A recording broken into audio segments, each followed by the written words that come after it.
कृष्णा हरे हरे, हरे राम, राम राम हरे हरे। हरे कृष्णा, सभी का बहुत बहुत स्वागत है नित्य श्रवण की कथा में। और भगवत प्राप्ति हमारा लक्ष्य है, भगवत प्रेम हमारा लक्ष्य है। और भगवत प्रेम आसान नहीं है, भगवत भक्ति आसान नहीं है।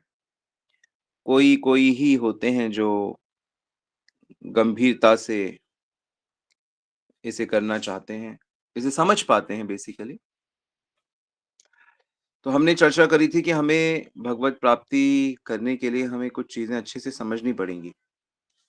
जिसमें हमने ये चर्चा की थी कि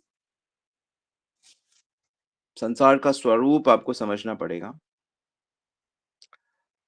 संसार के स्वरूप में ये बात समझ आई थी कि संसार में हमारा मतलब सिद्ध नहीं होगा। संसार से हमें वो चीज़ कभी नहीं मिल पाएगी, जिससे हम तृप्त हो सकें।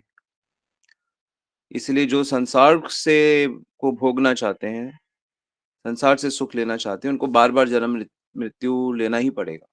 उनको बार-बार घूम-घूम के आना पड़ेगा। तो इसलिए हमें संसार से वैराग्य होना चाहिए, ये हमने चर्चा की थी। और वैराग्य का मतलब हमने ये तय किया था, समझा था कि किसी भी चीज़ से ना लगाव हो और वो लगाव ना प्लस में हो ना माइनस में। मतलब किसी भी चीज़ से लगाव, आसक्ति ना हो और द्वेष ना हो। तब हमारा वैराग्य सही माना जाएगा। तो बार-बार मन को कृष्ण विषयक वस्तुओं में लगाना पड़ेगा और उन्हीं से हमें अ, सुख की अपेक्षा करनी होगी, क्योंकि हमारा आत्मा का सुख परमात्मा के पास ही। लेकिन वैराग्य के पश्चात भी हमें भगवान की शरणागति करनी होगी। तो वैराग्य हेल्प करता है कि हम भगवान की शरणागति करें।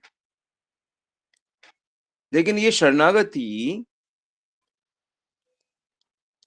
किसी एक और की बड़ी आवश्यकता पड़ती है, जो हमको भगवान के रास्ता ठीक से समझा दे, बता दे, हमें प्रॉपर्ली गाइड करे। तो हमें एक महापुरुष की आवश्यकता पड़ेगी। महापुरुष यानी कि हमें एक गुरु की आवश्यकता पड़ेगी। इनके बिना काम नहीं होता। कौन से रास्ते से हम चलेंगे, हमारा स्वभाव अनुसार हम गलती करेंगे, उस रास्ते पे कैसे चला जाए, वो ही तय करेंगे। बीच में बहुत सी अड़चनें आएँगी, हम हतोत्साहित भी होंगे, परेशान भी होंगे। वो हमारी सभी समस्याओं का समाधान करेंगे। तो वैराग्य से ईश्वर प्राप्ति नहीं होती।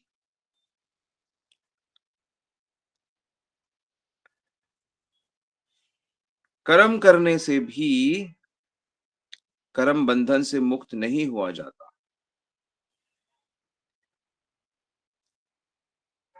उस भगवान को जानने के लिए, उनका अनुभव करने के लिए एक महापुरुष, एक गुरु की आवश्यकता होती है। और भगवत गीता भी कहती है, चौथे अध्याय का 34वां श्लोक है, तद्विद्धि प्रणिपातेन परिप्रश्नेन सेवया उपदेक्षन्ति ते ज्ञानम ज्ञानिनः तत्त्वदर्शिनः।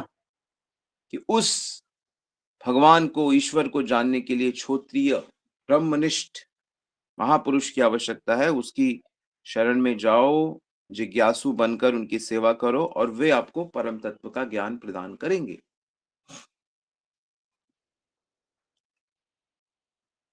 तस्मात् गुरुं प्रपद्येत जिज्ञासु श्रेय उत्तमम् शाब्दे परे च निष्णातम् ब्रह्मण्य उपशमाश्रयम्। ऐसा गुरु जिसे भगवान का अनुभव हो, ऐसा गुरु जिसे शास्त्रों में पारंगत हो, वास्तविक गुरु की शरण लेना आवश्यक है। गुरु बिनु भव निधि तरई न कोई। मतलब सभी वेद शास्त्र कहीं भी देख लो, बिना गुरु के उस दिव्य तत्व को, ईश्वर तत्व को नहीं जाना जा सकता। तो इसका मतलब है कि हमको हमारे जीवन में सही गुरु होना चाहिए। लेकिन उनकी पहचान कैसे करें? तो 2 क्वालिटीज़ जो शास्त्र बता रहा है कि एक तो भगवान का अनुभव होना चाहिए और वेद शास्त्रों का ज्ञान होना चाहिए। लेकिन अगर वेद शास्त्रों का उतना ज्ञान नहीं भी है, तो भी काम चल जाएगा यदि भगवान का अनुभव है तो। लेकिन वेद शास्त्रों का ज्ञान है, लेकिन भगवान का प्रैक्टिकल अनुभव अगर ना हो, भगवान के साथ लौ ना लगी हो, तो बात नहीं बनेगी। क्योंकि जिनको भगवान का अनुभव होता है, साक्षात्कार होता है, उनको सारा ज्ञान अपने आप ही हो जाता है।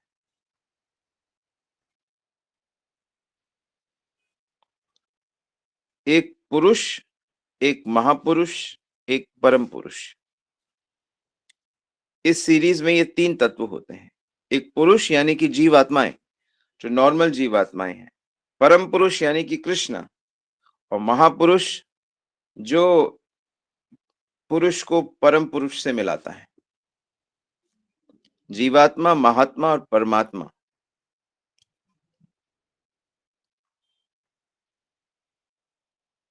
वास्तव में महापुरुष जो होता है वो जीवात्मा और परमात्मा के बीच की स्थिति होती है। वो जीव से ऊपर आ जाता है और वो परमात्मा से नीचे होता है। और जो जीवात्मा परमात्मा को, भगवान को जान लेता है, वो महापुरुष बन जाता है, महात्मा बन जाता है। यानी कि जिसने ईश्वर की प्राप्ति कर ली है, लगभग ईश्वर की प्राप्ति जिसको अनुभव हो गया है, वही महापुरुष होता है। लेकिन किसने ईश्वर की प्राप्ति की है, ये जानना बड़ा मुश्किल होता है।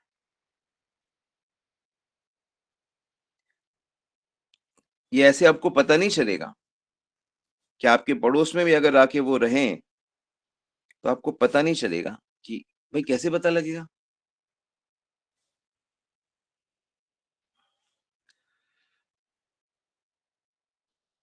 ये जानना बड़ा कठिन होता है कि किसने भगवान को प्राप्त किया है कि नहीं किया।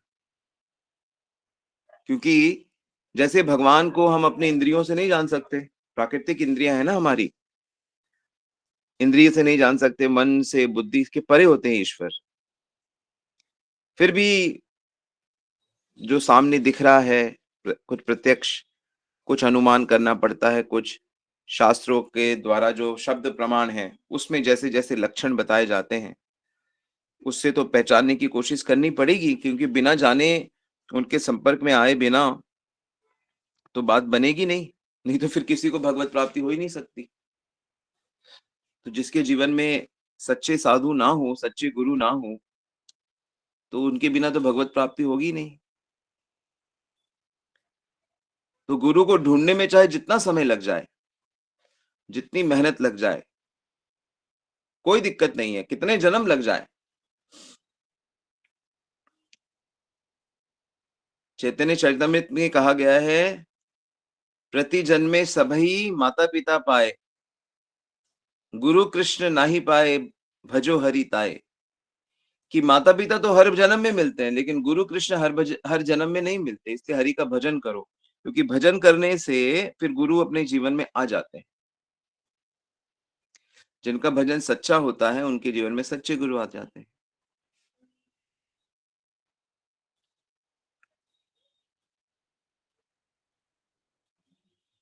तो वैसे ये किसी के बस की बात नहीं है कि वो महापुरुष को पहचान ले, ढूँढ ले। क्योंकि छोटा बच्चा जो अभी नर्सरी में भी पढ़ता है, वो कैसे पता करेगा कि मेरे लिए कौन-सा प्रोफ़ेसर अच्छा है, कौन-सा लेक्चरर परफेक्ट है? संभव नहीं है। ये ढूँढना, गुरु को पहचानना, उनकी शरणागत होना, उनके द्वारा बताए गए रास्ते पे चलना, उनकी सहायता से भगवत प्राप्ति कर लेना।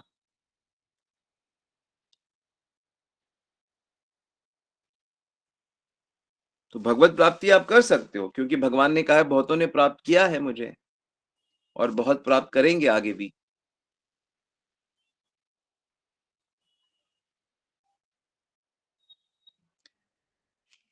तो हमको ये समझना पड़ेगा कि ये महान जो भक्त होते हैं, ये कैसे होते हैं।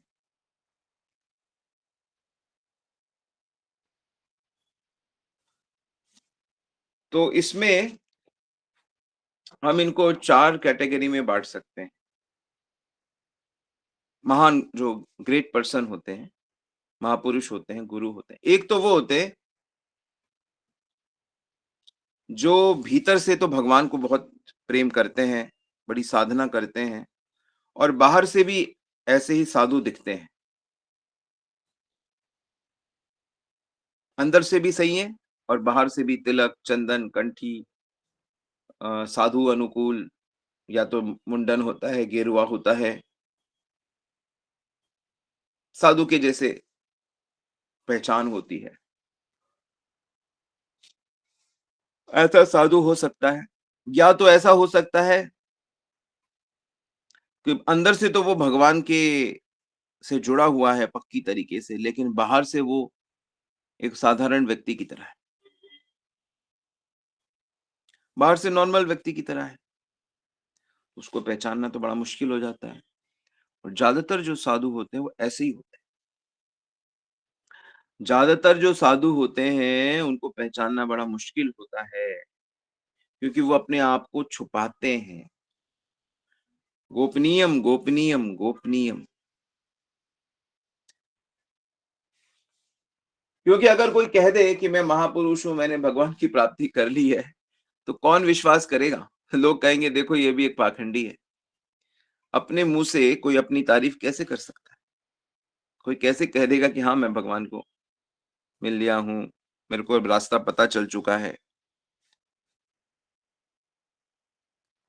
तो ज़्यादातर जो ग्रेट पर्सन होते हैं, वो बाहर से सामान्य दिखते हैं, लेकिन अंदर से उनकी भगवत प्राप्ति होती है।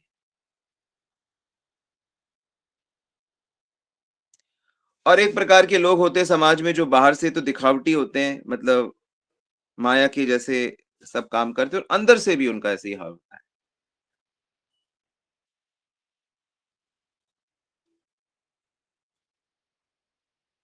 बाहर से भी उसकी हलचाल ऐसे हो तो एकदम पता ही लग जाता है और अंदर से भी उसकी चाल-ढाल भोग वाली होती है। लेकिन एक जो सबसे खतरनाक है चौथी कैटेगरी के, जो अंदर से तो दिखावटी हैं, नाटक कर रहे हैं, दंभी हैं, लेकिन बाहर से वो साधु का रूप बनाए हुए हैं। वेश साधुओं का है, लेकिन अंदर से वो पक्के नहीं हैं। ऐसों से बचना है और ऐसे को भी पहचानना आना चाहिए कि जो बाहर से तो नॉर्मल दिख रहे हैं, लेकिन अंदर से साधु। समझ गए आप लोग? हमको ये 2 को पहचानना है। एक जो बाहर से साधु दिख रहे हैं, अंदर से धोखेबाज हैं और एक जो बाहर से नॉर्मल दिख रहे हैं, लेकिन अंदर से साधु।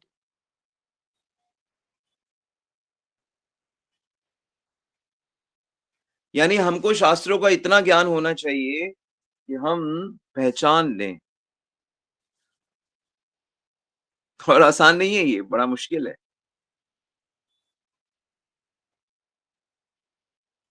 ये गंभीर समस्या है, क्योंकि कई बार महापुरुष हमारे साथ हो सकता है लेकिन हम उसे पहचाने ही ना, हम उसकी शरणागति ना हो, हम उसको शिक्षक, गुरु रूप में स्वीकार ही ना करें। और हो सकता है कि जिसे हमने स्वीकार कर रखा है वो बाहर से तो बहुत साधु है लेकिन अंदर से उसका कमज़ोर है।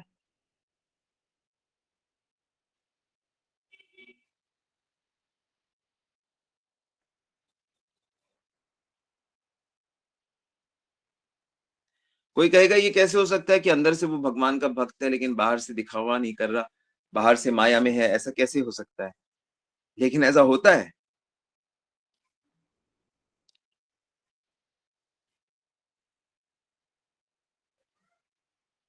वो दिखाते नहीं है, छुपाते हैं।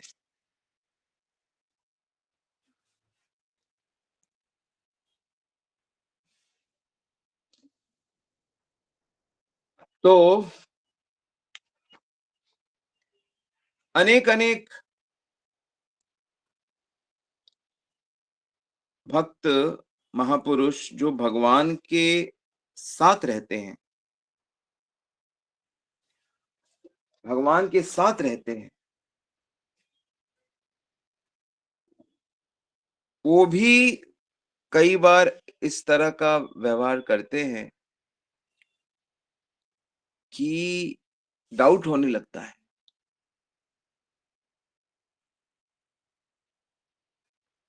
क्योंकि माया की जो शक्ति है, वो सब पे प्रभाव डालती है।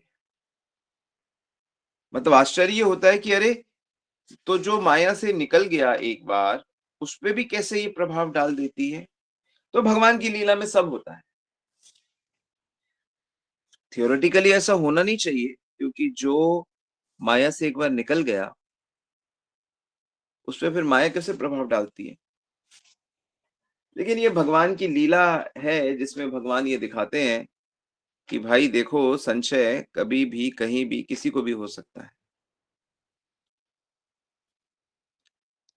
शास्त्र तो कहते हैं ब्रह्मा जी तक को, शंकर जी तक को संशय हो जाता है, मोह घेर लेता है। ब्रह्मा जी खुद सृष्टिकर्ता होकर भी उनको डाउट हो जाता है कि ये श्री कृष्ण भगवान हैं कि नहीं है, संशय हो जाता है उनको।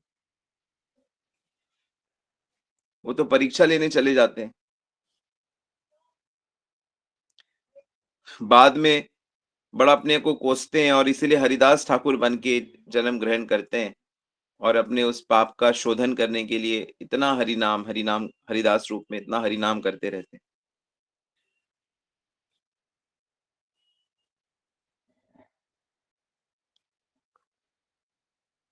तो महापुरुषों में भी जैसे 2 कैटेगरी होती है। एक कैटेगरी होती है जो हमेशा भगवान के पार्षद है और एक होता है जो साधना करके भगवत प्राप्ति कर लेते हैं। जो गुरु की शरण ग्रहण करके भक्ति के प्रोसेस को फॉलो करके फिर वो भगवत प्राप्ति कर लेते हैं।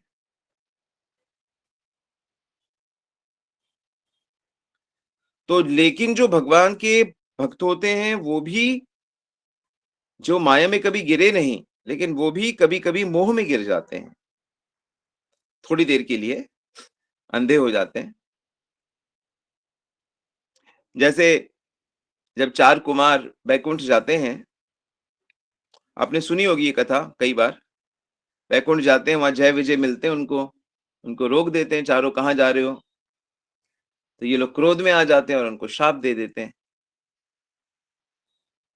तो सोचिए, ये चारों कुमार ब्रह्म अवस्था में थे। तो ब्रह्म अवस्था में क्या होता है कि जीव हर जगह अपने को ही देखता है, एक आत्मा को ही देखता है। वो किसी दूसरी चीज़ को देखता ही नहीं है। दूसरी चीज़ ना सुनता है, ना सूँघता है, ना छूता है, ना सोचता है, ना रस लेता है। मतलब उसके लिए 2 नहीं होती चीज़ें।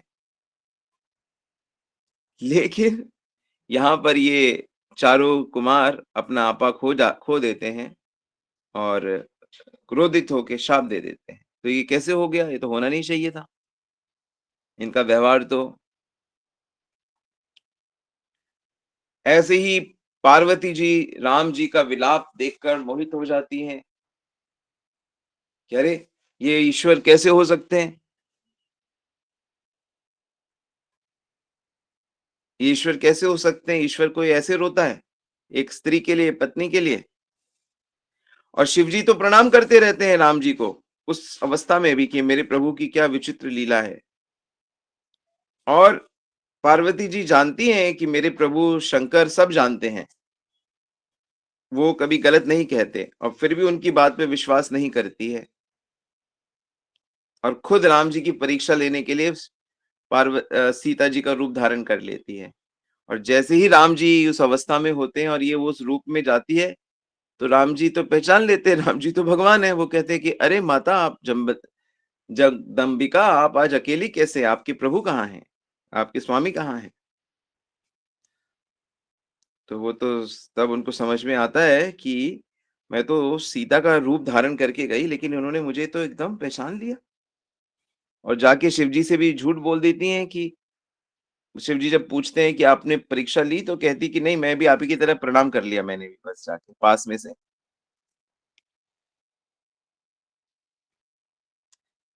तो पार्वती जी भी मोह में आ जाती हैं।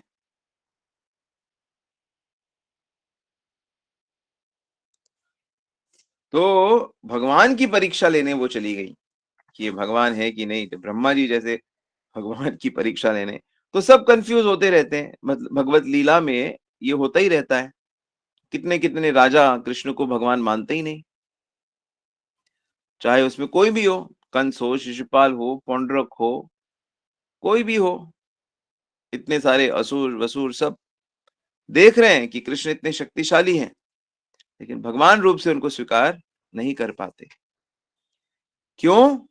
क्योंकि जो भी गुरु की शरणागति नहीं करेगा, जो भी भक्ति के प्रोसेस को फॉलो नहीं करेगा, वो भगवान साक्षात भी सामने प्रकट हो जाएँ, तो उनको स्वीकार नहीं कर पाएगा।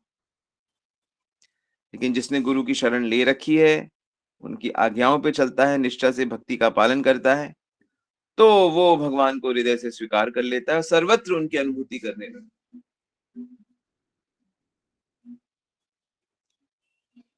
तो ये बहुत बड़ा सिद्धांत है, इस सिद्धांत को इग्नोर नहीं किया जा सकता। तो सबके जीवन में गुरु की बड़ी आवश्यकता है, गुरु की आज्ञा पे ही जीवन जिया जाता है और तब धीरे-धीरे माया के पार जाया जाता है। इस तत्व पे कल फिर विचार करेंगे, आज हम लोग यहीं रुकते हैं, ठीक है? महापुरुष यानी कि भगवत तत्व, साधु तत्व पे हम लोग कल डिस्कशन करेंगे। हरे कृष्णा। श्रील प्रभुपाद की जय, गुरु महाराज की जय।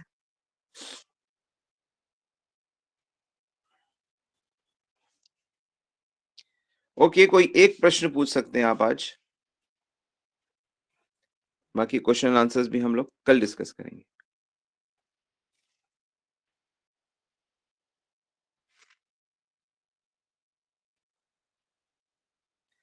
ऑल राइट, तो हम लोग यहीं रुकते हैं।